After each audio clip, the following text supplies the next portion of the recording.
We're speaking up because this has been a horrific, devastating, life-changing experience by trusting BSI with our dream. My name is Latoya Fry, and I am co-owner of All Crowns Beauty Supply, and I pretty much do whatever is needed. My name is Etienne Fry, and I'm co-owner of All Crowns Beauty Supply, and I also do the same thing, help stock and help work the register. Excellent. So for those who don't know, could you please tell me about your business and some of the products and services that you offer for your customers? Our business is a beauty supply store, so we pretty much offer what any other regular beauty supply store will offer: wigs, braiding hair, hair accessories, hair color. We carry some of the top brands like Mayel, Talia Wajid, Kaleidoscope, Bobby Boston Hair, Vivica Fox. So we a wide variety of things that hair care products and skincare products as well too. Excellent. How did you first come in contact with Beauty Supply Institute or BSI? Well, I first seen them when I seen them on the internet, and they seemed like there was a reputable business, opening up stores and stuff like that. So I wanted to reach out to them and to see how they was doing, like see what the process was, and to try to get started with them. And I think that was like around probably 2019. Yeah, 2019 is when we first got started with them.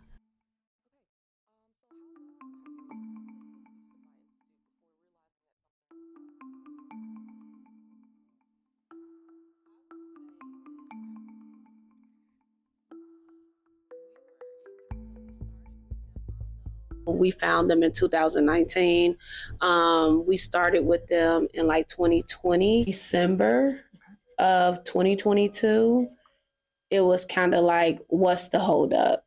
You know, we did all that we were supposed to do.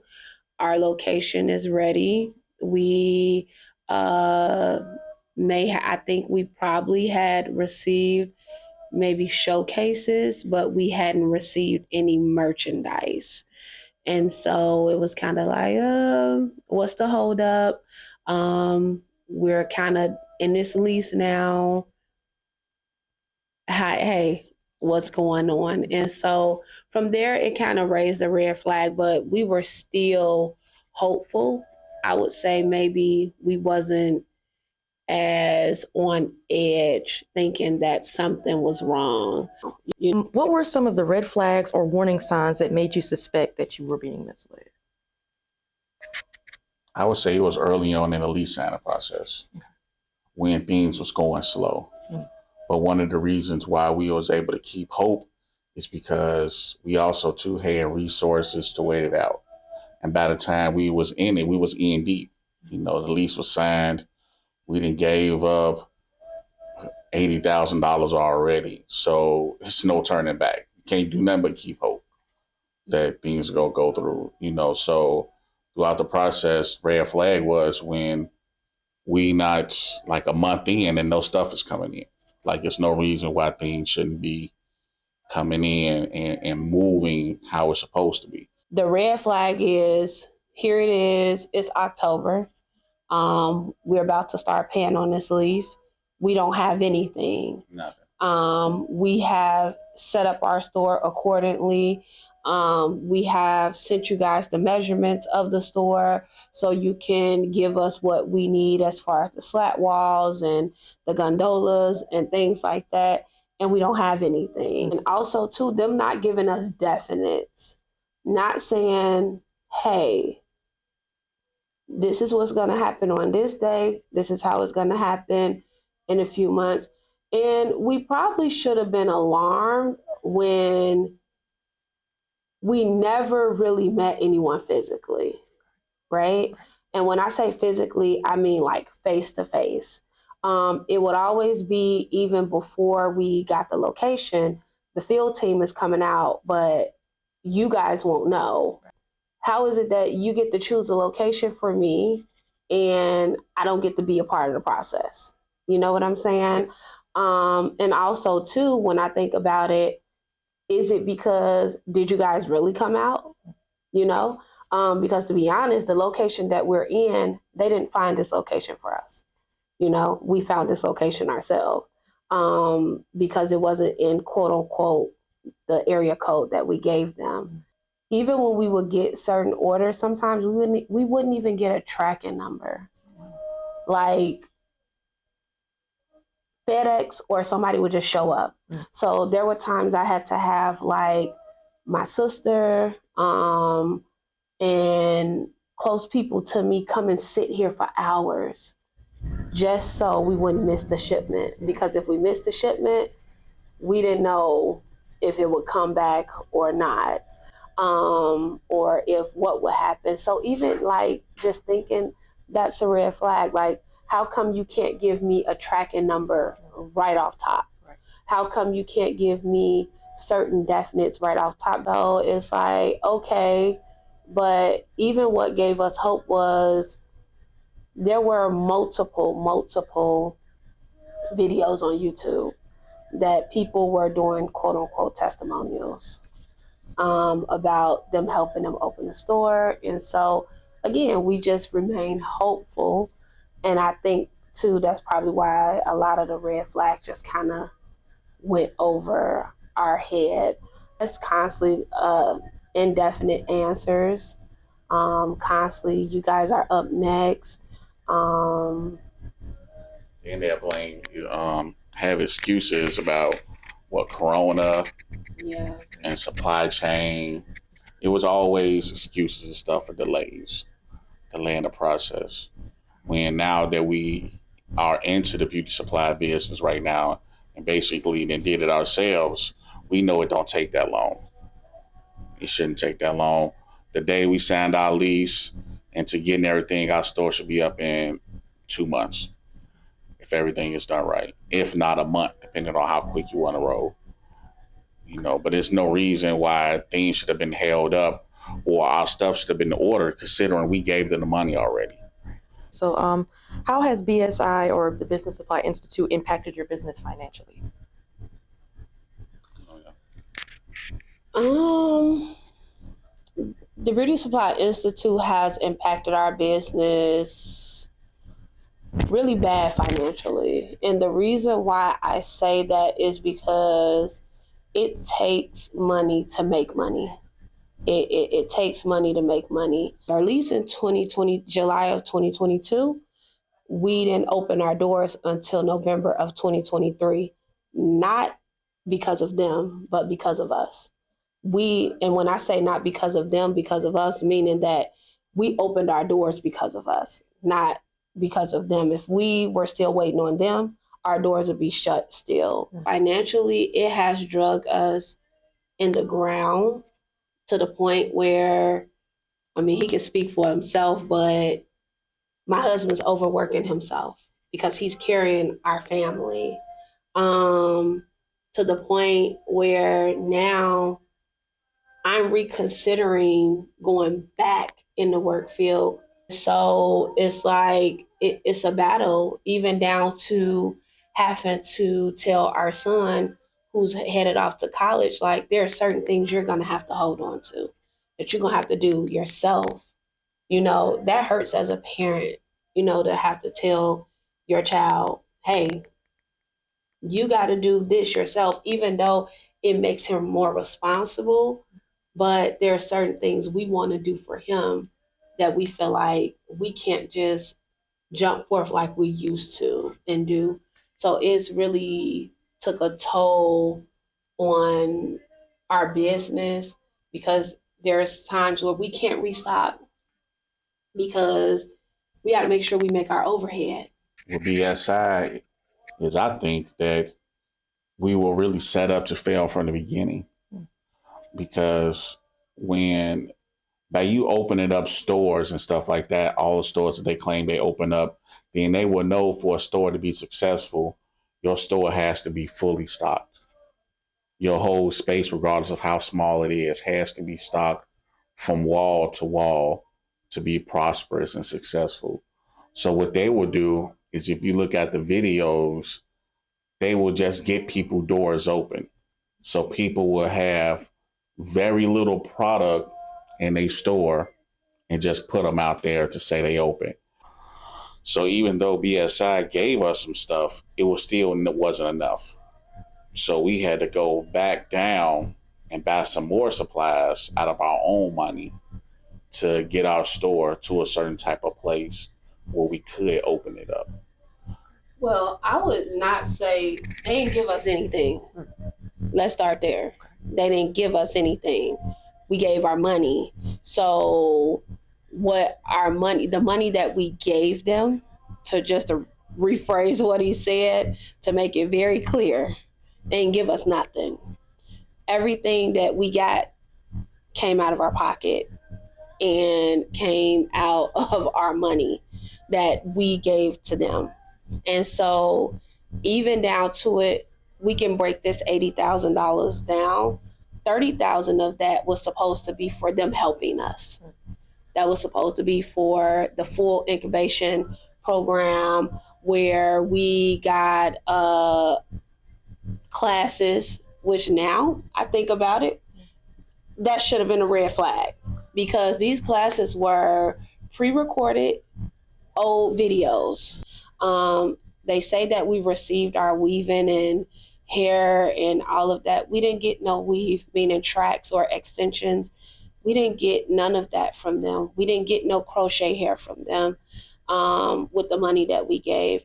We got a few wigs and some braiding hair. That's it. We hope that our customers be patient with us, because they don't know our story, which is another reason why we want to tell our story.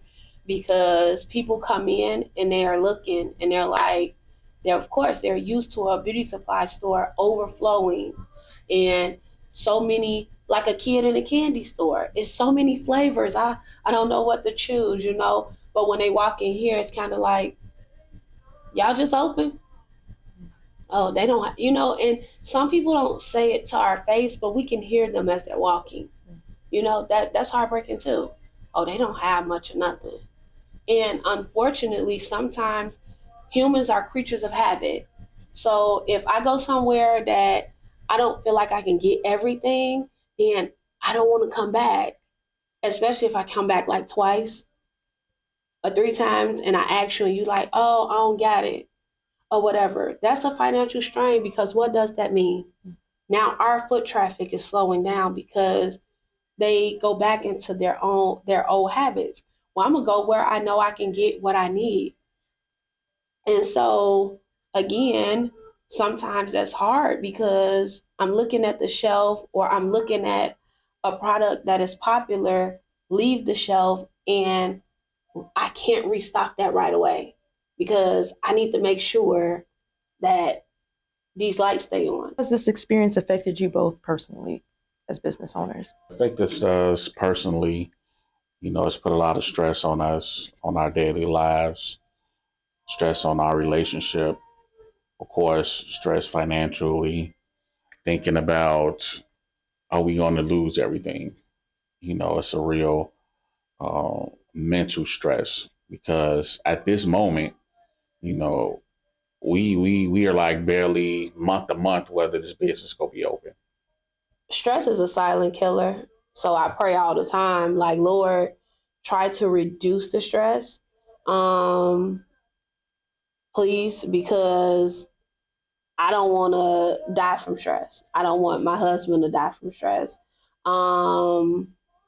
Even down to, like he say, our household. The toll has been a lot, because it's been a roller coaster. That's the best way I like to put it. It's been a roller coaster, because really the only thing that is holding us is the good Lord Jesus. If it come to us having to make sure our home is good and make sure we keep the business, of course we're going to choose our home,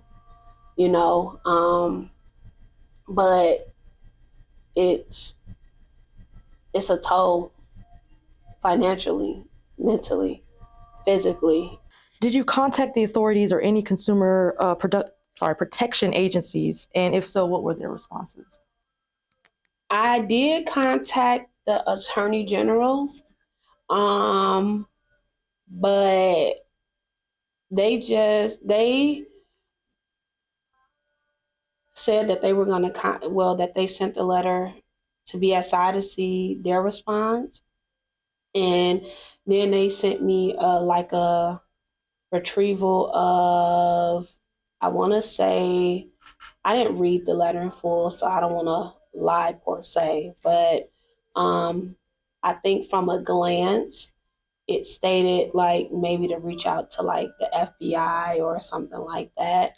Also too, I've contacted a few lawyers, but no lawyer wants to grab it off of contingency, meaning they don't want to grab it off of maybe we'll win, maybe we'll get something, maybe, they not gonna touch it. Everybody wants a retainer and want some money, and it's like, well, we can't afford to pay you.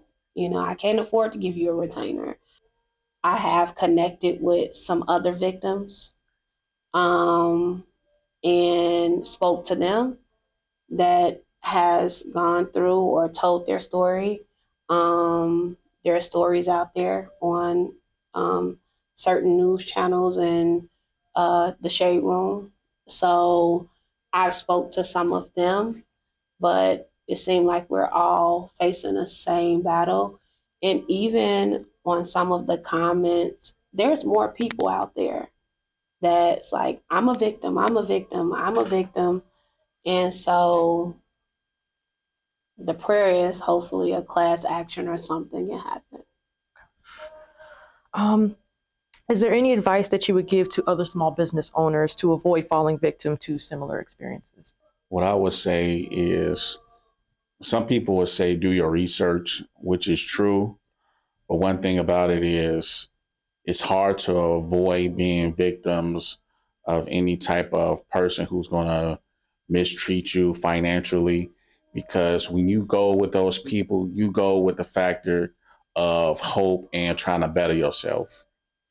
And the people, regardless of whether it's a real estate scam or any type of thing that somebody trying to sell you, when you going in there, you going in there to create wealth and better your situation.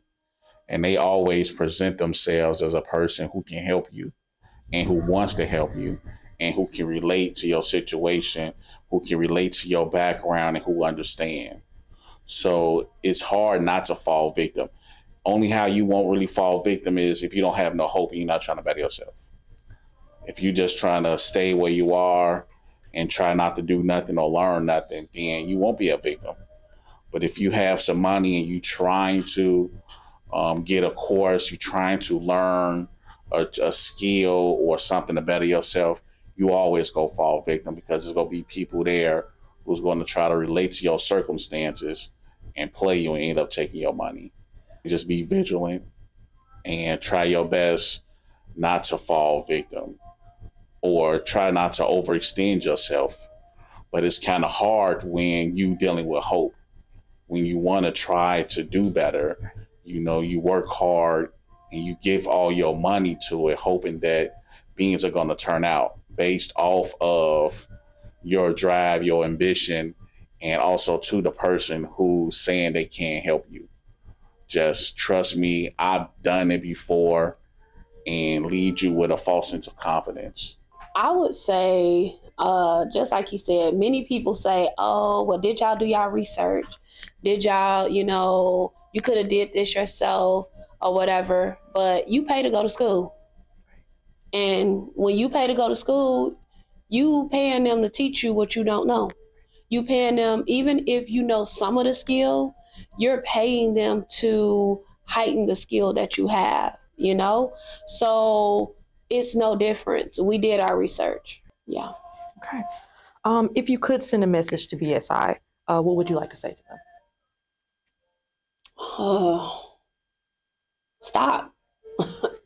Stop hurting innocent people. Like, stop. You are messing up people's livelihood. You are turning people's lives upside down. And these are people that are trusting you. Like, get it together. Have some morale, have some dignity, have some integrity. And you can say that's what you stand on, but actions speak louder than words. And we don't have a reason to lie on you, but stop. Like, just stop killing people dreams. You know what I'm saying? Because people, meaning the African American community, we are excited about this industry because we know how much money we put into it. So to feel like you're going to get a piece of that and your dreams are crushed or your life is turned upside down trying to reach a dream and a goal, like, stop turning people dreams into devastation. It's just, do right by people. Stop taking people money, and just with us personally, give us what we owe, what you owe us, and give the other people that you destroyed, give them what they owe. And just do better business, do good business. If you out there trying to help people open up a beauty supply stores and stuff like that, then do that, help people. But don't set people up for failure from the jump. Don't try to draw the process out so that people can fail, then they can't come back to you and get what they owe. Last question. What message or warning would you like to give to other businesses that want to work with BSI?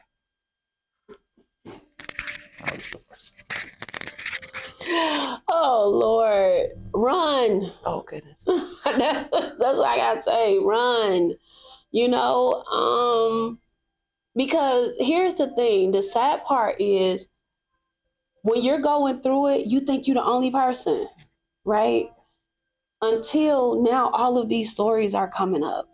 And you like, why does it seem like we have all sat down and talked to each other? Because we have the same story. Like, we all have.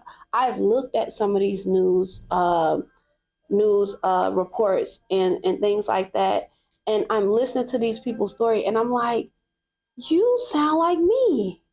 Like, we sound alike. I would tell somebody as far as dealing with BSI is to don't deal with them.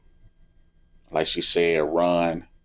And if you see this video and you already in the process with them and gave you your money, then I hope that things go good for you. Or if you can back out, back out. You can do it on your own. You can do it on your own. Is only thing you need is just a little bit of guidance. Just somebody just to help you, put you in a direction. You just need just a little guidance, somebody to tell you what products to order and to give you a vendor list. I got an email pretty much saying like they were going to have a Zoom, and we're still up and running. We're still opening stores. We're still doing business. And how do you think that make us feel? How are you opening a store and you ain't even came and quote unquote opened ours? But if you ask us, run and run fast. If you haven't gave them 80,000 or 50,000 or anything, if you can afford to lose it, pull out.